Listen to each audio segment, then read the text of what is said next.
شیخ،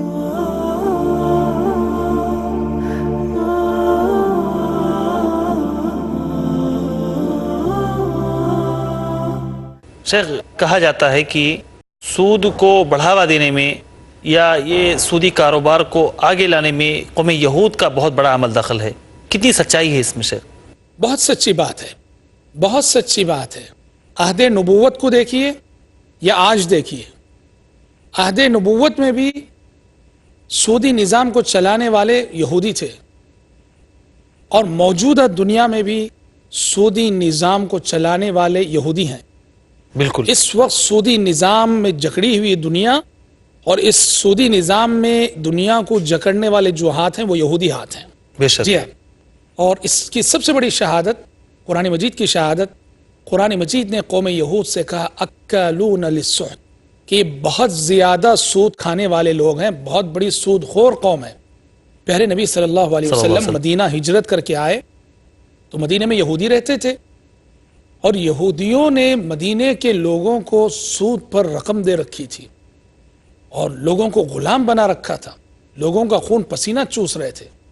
پیارے نبی صلی اللہ علیہ وسلم نے اس ظلم کا خاتمہ کیا، اور حجۃ الوداع کے موقع پر آپ صلی اللہ علیہ وسلم نے جو تاریخی خطاب ارشاد فرمایا تھا، اس میں تو آپ نے سودی نظام کو اپنے قدموں تلے راؤنڈ ڈالا اور دفن کر دیا۔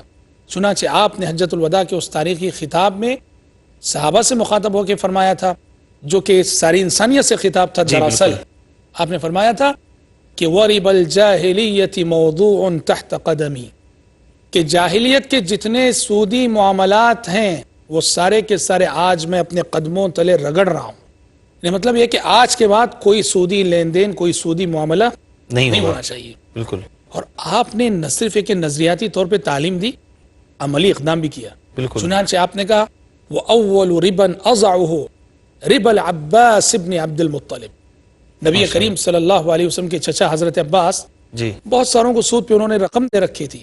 آپ نے کہا آج کے بعد میرے چچا، جس کو بھی انہوں نے سود پہ رقم دے رکھی، صرف اصل واپس لیں گے، جتنا قرض دیا ہے، کسی سے سود نہیں لیں گے۔ اصلاح کا آغاز اپنے گھر سے ہونا چاہیے، اس کا ایک عملی ثبوت آپ صلی اللہ علیہ وسلم نے دیا۔ جی بالکل۔ تو اس طرح نبی کریم صلی اللہ علیہ وسلم نے حجۃ الوداع کے میدان میں جو تاریخی خطبہ ارشاد فرمایا تھا، اس میں باقاعدہ جن اہم اور بنیادی باتوں کی تعلیم دی گئی، اس میں سے ایک بات یہ بھی کہ آپ نے سودی نظام کو اپنے قدموں تلے رگڑا، اور سودی نظام کو آپ نے جو ہے وہاں دفن کیا۔